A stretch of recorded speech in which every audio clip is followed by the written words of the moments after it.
Olá pessoal, tudo bom? Hoje nós vamos falar sobre procedimentos processuais penais ou ritos processuais penais, não é isso? Pessoal, essa aula pode ser acompanhada por um material, por uma nota de aula que eu coloquei no Unifam Online, que tem o seguinte título: Estágio 1 2020-1, Procedimentos, Ritos, Geral e Procedimento Ordinário. Tudo que a gente vai falar nessa aula encontra-se nessa nota de aula. Deve ser da lembrança de vocês que o Código de Processo Penal, assim como as leis processuais penais extravagantes, elas preveem uma série de ritos processuais para determinados crimes, para determinados acusados, certo? O Código de Processo Penal, no artigo 394, separou os procedimentos em procedimento comum e em procedimento especial, sendo que o procedimento comum pode ser o procedimento comum ordinário, comum sumário e o procedimento comum sumaríssimo. Quando será adotado, por exemplo, o procedimento comum sumaríssimo? O procedimento comum sumaríssimo será adotado quando se tratar de infração de menor potencial ofensivo. Lembrem-se que as infrações penais de menor potencial ofensivo são todas as contravenções penais e os crimes com pena máxima até 2 anos. Lembrando que infração penal é gênero do qual fazem parte, como espécies, os crimes e as contravenções. Quanto ao procedimento sumário, ele terá espaço, ele terá lugar quando se tratar de crime com pena máxima superior a 2 anos e inferior a 4 anos. Porque se a pena máxima for até 2 anos, é o rito sumaríssimo.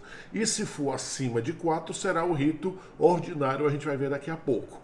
Por último, o procedimento ordinário. O procedimento ordinário ele terá lugar, ele será aplicado quando o crime tiver pena máxima superior a 4 anos.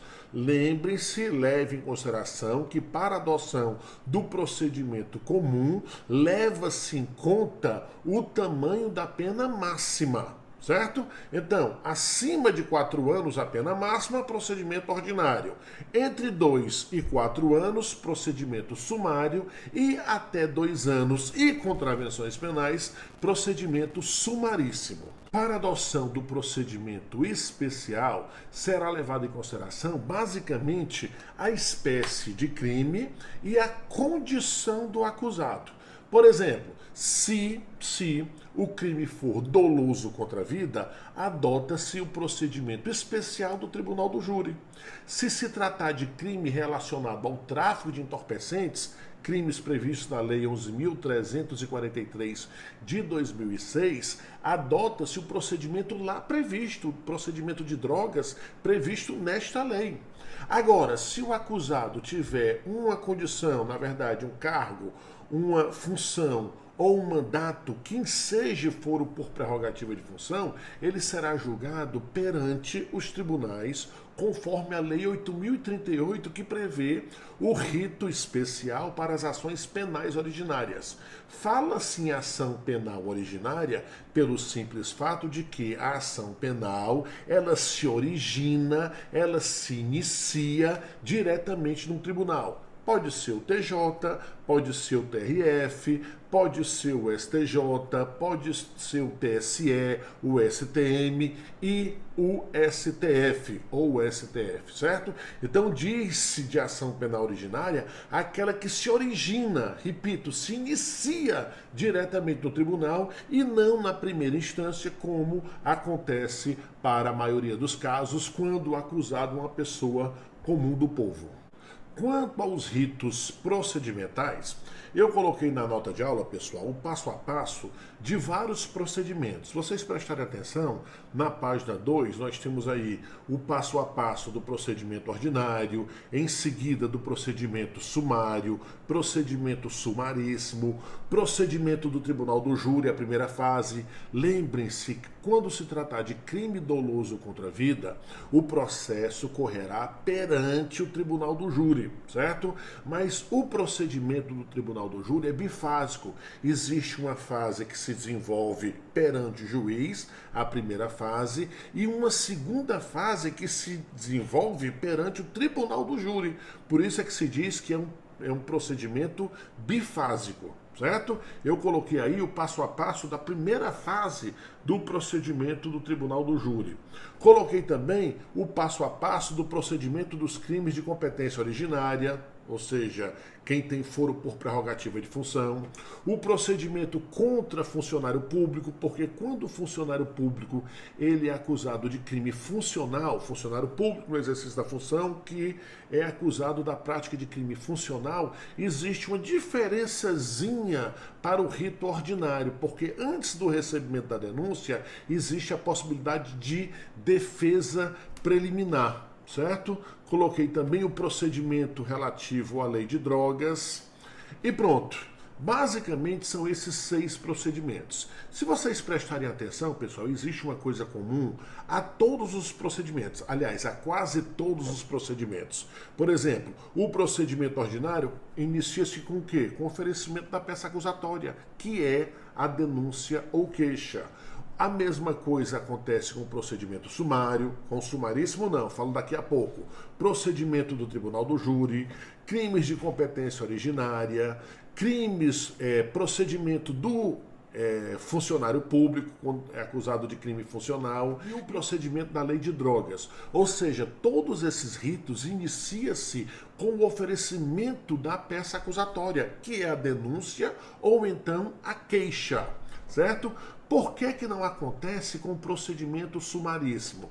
Porque a Lei 9.099, que introduziu o rito sumaríssimo no mundo processual penal, estabeleceu que, para as infrações de menor potencial ofensivo, será, primeiro de tudo, tentado uma espécie de justiça conciliatória, ou seja, antes mesmo do oferecimento da denúncia, vai haver uma audiência preliminar, onde será tentado, preste atenção, que está escrito aí na nota de aula, a composição civil dos danos ou a transação penal. Somente quando não é possível a composição civil dos danos e a transação penal é que se oferece a peça acusatória, se oferece a denúncia ou então a queixa. Ou seja, antes do procedimento sumaríssimo, que é para as infrações de menor potencial ofensivo, ter espaço, ter lugar, há, numa audiência preliminar, a tentativa de composição entre as partes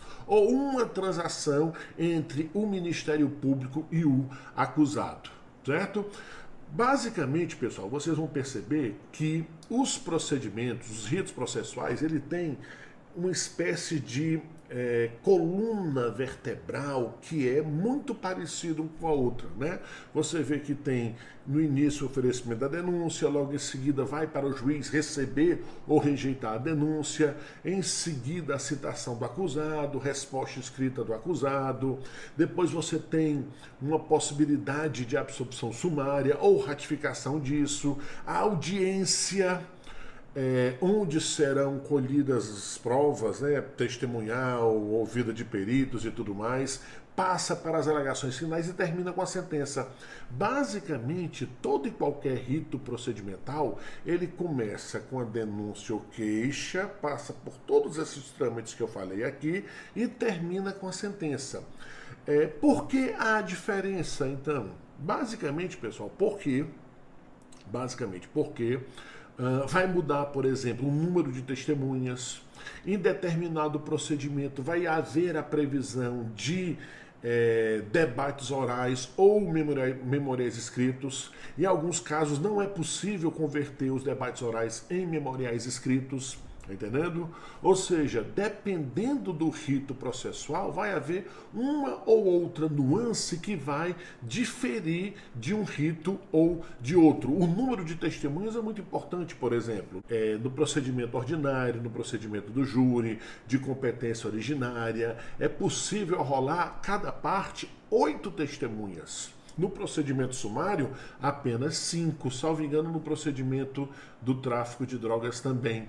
No procedimento sumaríssimo, apenas 3 testemunhas, ou seja, o rito vai mudar aqui e acolá determinada nuance. Por que um rito permite 3 testemunhas e o outro permite 8? Ora, o rito sumaríssimo, o próprio nome diz, é um rito mais célere, mais apressado, em virtude da infração não ser tão grave assim.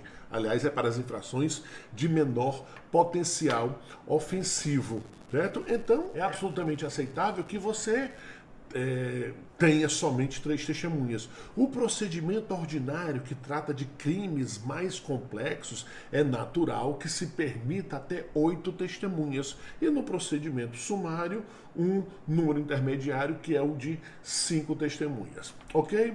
Na próxima aula, pessoal, nós iremos falar especificamente sobre o rito ordinário. O rito ordinário é o rito mais completo, certo?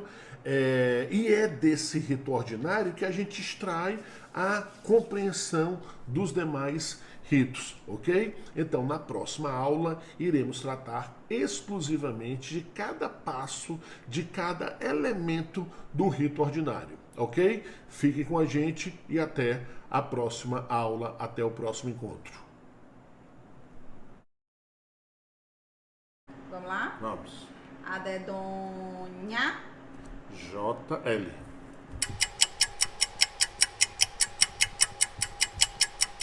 Stop. Rápido Vamos lá. você, né? Nome. Livina. Livina. Nome com L. Livina. Tem tanto nome com L pra tu colocar. Livina é o nome. Lara. Eu coloquei Lara. Lara. Liana. Luísa. Lenilza. Aí tu coloca Livina. É um nome, eu sabia que ia colocar esses nomes, eu queria ganhar Quem é 20 essa pontos. Livina? É um nome, Liana. Um nome de uma pessoa. Alguma piriguete que marcou a tua vida, com certeza. Ah, meu Deus do Livina. céu. Ah, meu Deus do céu. Não é um nome, não é um nome de pessoa. Não é um nome, não tá valendo? É? Tá, não vai passar não, viu? Deixa quieto. Deixa quieto. Lugar. Limoeiro do Norte. Londres. Animal. Escrevi. Leão. 20 pontos. Fruta. Limão. Lixia. Carro. Land Rover. Livina. Não, tá de brincadeira. Livina nome, Livina carro. É um carro, Liana. É?